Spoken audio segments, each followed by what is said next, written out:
Welcome back. We are going to be talking about empowered birth truth number 3. So the thing is that if you have had a traumatic birth experience, or you know people who have said that their bodies don't work, you need to know this truth. Your body is not broken, and you always have options and choices in your birth experience. So the thing is that I have a method. It's called the Phoenix effect, telling fear to STFU. I don't think I have to tell you what that stands for. If you want to go deeper with this, I do teach a deeper level of this inside of your Empowered Birth Academy. It's too much to get into in this training. I just want you to have the overview. But what you want to do is you want to feel safe and put up your shield. Then you want to be like, what's true for me about this? Is this actually happening? Or is this might possibly maybe happen? You also have to have faith in yourself. You have to be like, you know what? I actually believe that what I want is possible. And I actually believe that I will get it. And even if I don't get all of it, I'm going to get further than if I follow this plan that somebody else has for me. And finally, the ultimate desire is thinking, this is my dream birth. What happens if I never go after it? So you need to understand that about telling fear to go away. Like, fear never actually leaves. It's a way of giving you information on what safety nets you might want to create, which is why the Empowered Birth Method has the 5 pillars of empowerment, because you're able to create that safety net. And when you know what your fears are, then you're able to switch it around and say, well, what do I want instead? And if this fear happens, then what am I going to do about it? Now, here is a 5-minute trick to get out of your fear. Okay. So this is self-regulation. But what this does is this allows you to get out of your head and into your present moment so you can tap into your intuition. Now, if you are very familiar with breath work and you already have ways of doing this, then by all means, use those ways. If it's already working for you, if you have hypnobirthing courses on top of this, then use that as well. But the simplest one that I've found that you can do anywhere without having to do a lot of preparation is simple. You take a deep belly breath in, hold it for a count of 8, and then exhale twice as long.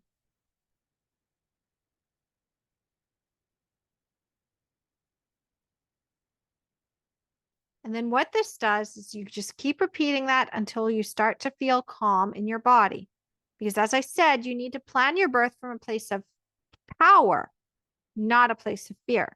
This allows you to get out of your fear, regulate yourself to be like, is this true for me?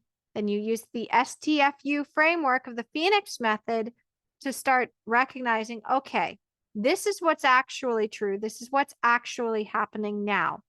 And I'm not going to allow this fear that other people are projecting on me to affect my plan. And as I said, inside your Empowered Birth Academy, I do have a deeper module on fear, but it's just too much to go into for this overview. Once you have this overall system of the Empowered Birth Workshop, what I teach, then you can go deeper with it. And finally, we're going to address your past traumatic birth or the horror stories that you've already heard. So when you're thinking about your previous birth experience, you really need to be thinking critically, especially when other people are telling their horror stories and like, if I hadn't gone to the hospital, I would have died. Would they really have? Or is it that our culture of fear, or what our families have told us, or what the media has told us, what our education has told us, what social media is telling us, is that what's really going on? Because they don't actually understand that something they did during their birth is what led to that intervention, or they crumbled under the pressure, or they blindly followed somebody who didn't actually have the right map for the kind of birth they wanted. So question number 1 you want to ask yourself is, what happened? Question number 2 you want to ask is, who did I hire, or who did they hire, and who was the support? If you didn't have a supportive partner, well, that's part of it. If you didn't have the right doula, that's part of it. If you hired a care provider who doesn't actually understand natural birth, wouldn't understand a physiological birth, even if it was happening right in front of them, they're not the right one. Find somebody different. Where did you choose to birth? Did you choose to birth at a birth center or at home? Or did you choose to birth in a hospital? And what kind of hospital? Because not all hospitals are created equal. Did you happen to go to the hospital where they have the super high C-section rate and everybody gets the epidural and everybody ends up having an induction and you just barely escaped by the skin of your teeth like I did? Like, if that's the case, then when people say, oh, I had a C-section because it was necessary, but they went to that hospital, start to question it. Because there's some hospitals where you look at their stats and you're like, you did a C-section for every single mom that came in that day. So then the other thing you need to ask yourself is, when did things start to go wrong? Was it when you agreed to that membrane sweep? Did they break your waters? Did they do a vaginal exam where you felt really contracted and upset and it shut you down? Was it that somebody was putting a lot of fear on you? Was it that you were already told you had to do an induction and you did it? When did things start to really turn? When you start to think that's the thing, and you start to ask yourself that question and go over your birth experience in a new way. Then you ask, why do I feel that that happened?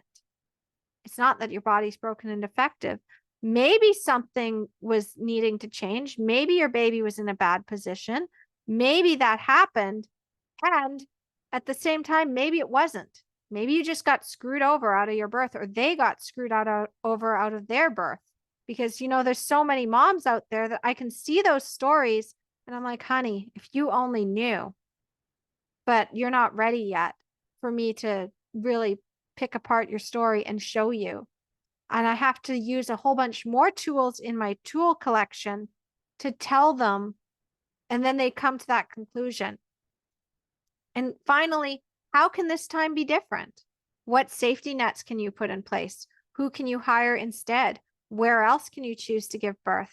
What are you not going to agree to this time? Or what are you not going to agree to now that you've seen other people's stories? And there's journal prompts again inside of your workbook. So make sure you go and check that out. But what you want to know is this really because your body doesn't work and birth doesn't work and birth is super painful and traumatic and you can't get away from it? Or are there things you can do to have a better experience?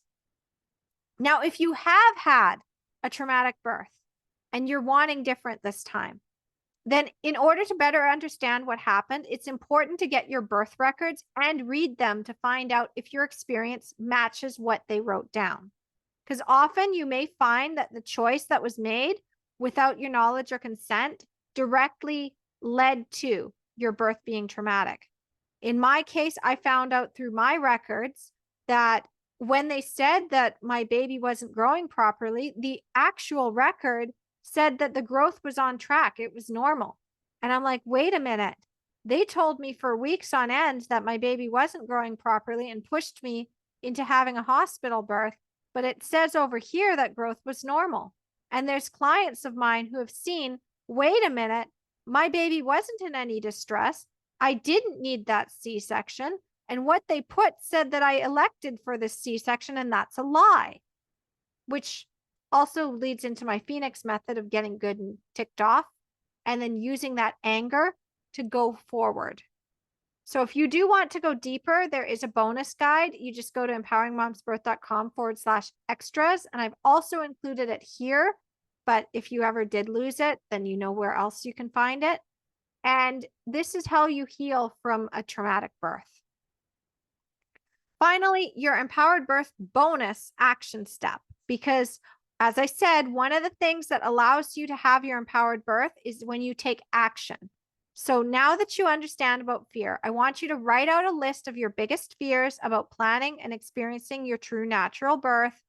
And now write beside each one where the sources of that fear originally came from. We're going to go deeper with this exercise as we go through the Empowered Birth Workshop. But this is the basic idea, is that when you write down your fears and you know where they came from, they can't touch you anymore. And as I said, if you have any questions, just send them to hello@empoweringmomsbirth.com or go to my website and put your name and email into the contact sheet and ask the questions there. If something's not working with email or tech, there's always some way to reach me and my team, and we are here to support you. The Empowered Birth Ambassadors are here to support you because we all want you to have this beautiful empowered birth experience. We want you to get past your fear. So if you do have any questions, just reach out to us. All right. All right. So that ends this module. In the next one, we're going to be talking about true natural birth. And in the meantime, thank you so much for watching, and I'll see you soon.